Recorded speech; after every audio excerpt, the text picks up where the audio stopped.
everyone, my name is Brin and welcome back to my channel. Here we talk about life and study at the Australian National University in Canberra, obviously in Australia, and what your life could be like if you studied here as well. So in today's video, I'm going to be talking about a highly requested topic, which is student visas and how people can go about getting a student visa for the ANU. So I should preface this video by saying I'm not a migration agent. I'm not an expert on migration law.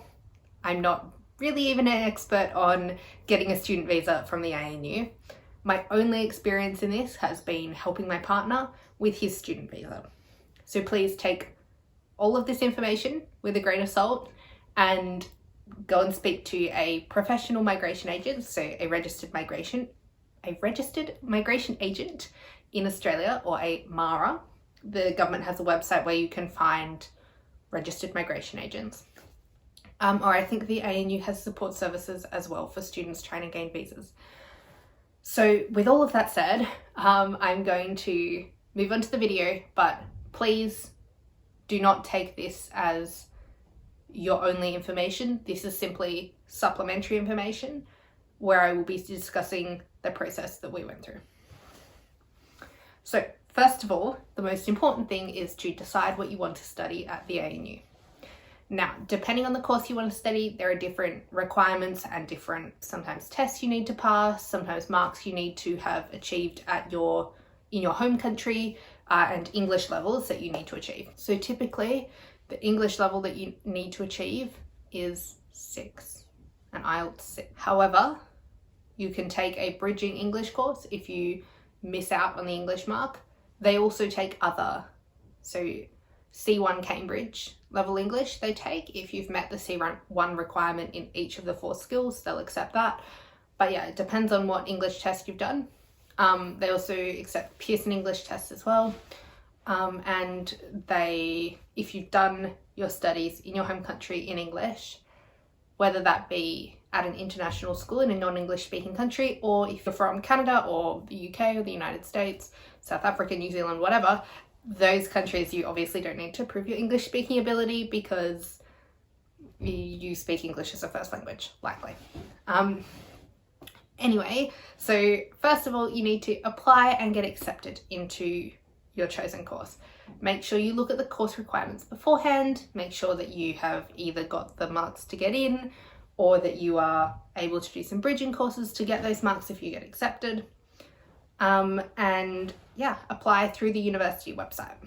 So often they'll ask you to write your GTE statement or your genuine temporary entrance statement for your student visa at the same time as you do your application. For the ANU, it's a $100 application fee for whatever courses you're applying for if you're an international student. When you write your GTE, you need to talk about why you are a genuine temporary entrant. So the ties you have to your home country, why this course will benefit you, why you're not going to be staying in Australia after this course, and why this course is the only course of its type that you could do, or why this particular course is the one that you want to do. So there are migration agents and lawyers who can help you write this statement, or they can't help you write it, but they can tell you whether you're meeting the right criteria. If you'd like me to talk more about the GTE statement at a later date, I can. So once you've been accepted and you have a confirmation of enrolment for your course at ANU, then you need to be applying or opening an account with the Department of Immigration, so an immi account, to apply for your visa. After this, you need to make sure that you have all of the documents that you need in like digital copies of them. So those documents are often your transcripts if you've been to university or high school before, your confirmation of enrolment from the ANU. You need to make sure that you are able to pay for the course. And so the amount of money that you have to have has to be either the full course fee or your parents have to earn $62,000, I believe. The number could have changed since we applied, but your parents need to be able to guarantee that you can pay for everything you need while you're in Australia. Even if you have all of the money, living in Australia is expensive. You should want a lot more money than what the government says because that will make you comfortable. but yeah, the government estimate is quite low. But yeah, so either you or your parents have to prove that you are financially capable of living in Australia for the duration of your course. That includes food estimates, accommodation, travel, textbooks, basic expenses like doctors. You also need to have overseas student health cover, so OSHC, which is health insurance as a student.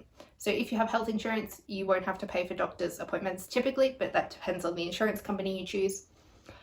But yeah, you need to have this health insurance ready before you apply for the visa. You can't call after you get the visa announced. You need to prove that you have that before you apply for the visa. You can have the start date of that insurance though whenever your course is starting in Australia. And if you don't, if then your visa gets declined, then they often give you back the money. But again, I'm not qualified to talk about that. So you also need to then have your GTE as well, the same GTE that you sent to your school. You'll need to attach that as well. Obviously, you also need to prove your identity, passport, birth certificate, etc. Any other important information or statements that you think should be included, you can also upload them here. You also need to know your travel history as well. So that can be quite difficult. If you don't know the dates, just put 01 and then the month that you travel. So next is obviously filling out all of the 40-page form or something on the internet to apply for your visa. And after you've done that, you have to pay for the visa. So the visa when we applied was $640. It's one of the cheaper visas in Australia. It's expensive, but it depends whether you want to be studying in Australia then, whether you feel like that's a justifiable cost. So yeah, you pay your visa fee and then you will get a confirmation that you've applied for your visa. Next is really just a waiting game.